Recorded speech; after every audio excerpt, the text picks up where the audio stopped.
The settlements are dotted throughout the Palestinian territories and are set up strategically, often on hilltops, to give Israel military control of the land and its natural resources, namely water. The settlements, together with the surrounding land that they have expropriated, control over 40% of the West Bank and Gaza Strip.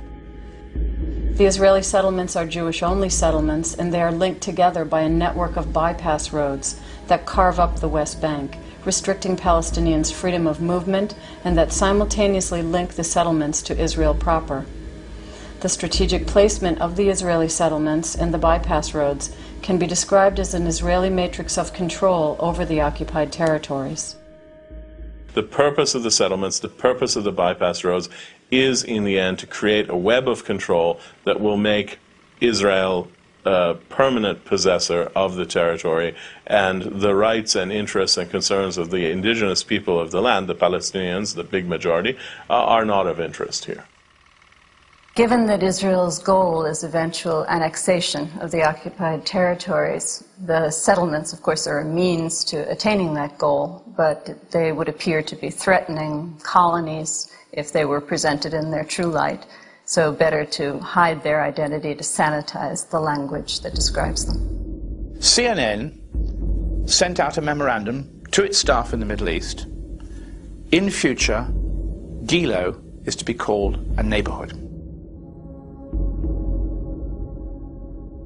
The Jewish neighborhood of Gilo on the outskirts of Jerusalem. The Israeli neighborhood Gilo. Gilo, a Jewish neighborhood in East Jerusalem. Now, there's a great deal of difference between a colony, which is what the settlement is, colon as the French say, and a neighborhood. A settlement, an Israeli settlement, is built for Jews and Jews only on Arab land, and it's illegal, against international law. A neighborhood is just a nice, friendly place. This is southern Jerusalem, a quiet neighborhood. And while the only thing beating down on me right now is the rain, bullets frequently rain in this area, which is the reason those Israeli tanks are right back there. So by pressuring journalists into changing the use of words, by making them alter their lexicon, by linguistically changing the narrative story, not only are the journalists kept in line, this is the language, this is the system of linguistics you must use, but it also successfully takes away from one side in the dispute, the Palestinians, the reasons why they act in the way they do, whether we approve of it or say that it's a wicked thing. When we look at the British press, which remains pretty independent of the Israeli public relations machine, you get a very different story about the settlements. They emphasize both the illegality and their vital importance in the conflict. They look like ordinary Israeli neighborhoods, suburban, modern and comfortable. But the Jewish settlements in the occupied West Bank and Gaza Strip are now the key issue in the conflict between the Palestinians and the Israelis. There are something like 200,000 Israelis living on land captured from the Palestinians in the war of 1967. The government knows it's under intense pressure to stop expanding the settlements, which are illegal under international law. But the people left with no choice are the Palestinians. They see every new Israeli building on occupied land as a gross violation of their sovereignty, and they insist that the Israelis must stop all building. In contrast to British coverage, in American news coverage, the settlements are downplayed, and questions regarding their legality are rarely raised. In fact, there are times when they're flat out legitimized and defended. Israeli settlements are so interspersed throughout Palestinian territory that a border around them all would be too long to defend. And evacuating Jewish settlements, even those deep inside the territories, is politically impossible, at least for now. What American reports tend to obscure is the fact that the Israeli government has promoted the settlements as part of a strategy. The right is in government and armed with bulldozers, expanding in the West Bank and Gaza, staking a claim to the land, making space for new immigrants whose numbers are meant to counter the fast-growing Arab population.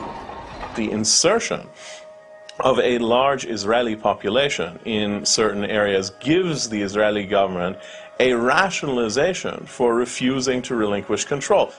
and to give Israel an argument that this part of the occupied territories has become so Israeli, has so many Jews living in it, that it simply has to be annexed to the state of Israel. Which is why you can see East Jerusalem completely ringed by a pattern of heavily fortified Israeli settlements designed to cut East Jerusalem off from the rest of the West Bank for the permanent domination and eventual annexation of, at the very least, key areas, if not, in the end, the whole thing. The settlements are illegitimate by international law, but what's worse is that many of the occupants of the settlements, their founders and people who live there today, are very aggressive toward Palestinians. They go around fully armed, submachine guns, they carry grenades, and they frequently threaten Palestinians. In Hebron, settlers initiated more clashes. They say they're tired of coming under attack. But their communities are illegal under international law. They set fire to Palestinian fields, smashed cars and vandalized shops. And all this during what's still being called officially a ceasefire. Settlers have vowed to intensify protests against the ceasefire. They want Ariel Sharon to hit back. Some of them have already carried out their own vigilante attacks on Arab villages.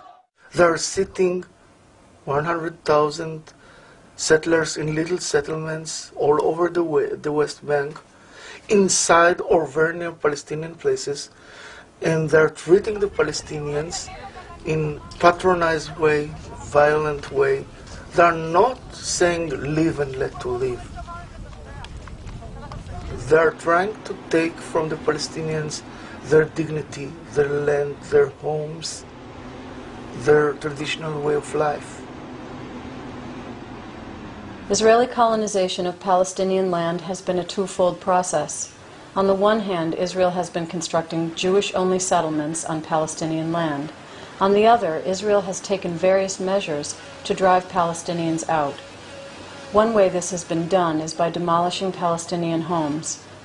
In 2.5 years since the outbreak of the Intifada, Israel has demolished over 1,000 Palestinian homes, making thousands of civilians homeless. It's a large-scale process of demolishing the homes of Palestinians in order to effect what Israel is largely about, which is controlling the territory, making life uncomfortable for the Palestinians, making Palestinians leave their homes on the West Bank. It's tacitly a gradual ethnic cleansing process. If you are a Palestinian family and you have clear and uncontested title to your land even, a clear security record, you can stand on your head. And in most cases, you're not going to get a legal building permit. Then you build, if you go ahead and have to build in any case, for demographic reasons, what have you, you build an illegal home, and it's subject to demolition. And thousands of people have been made homeless this way, and today there are at least 2,000 standing demolition orders, and of course each of those orders represents a family. So basically land which belonged to Palestinian families for generations was now considered state land. This was home to 15 people, 11 of them children. Too much for Ziad al-Hirbawi to take. He helped build the house with his own bare hands. This is the baby's food, a relative says. Israel, what are you doing? It was making a family homeless. They had no permit to build, but for Palestinians in Jerusalem, permits are almost impossible to get.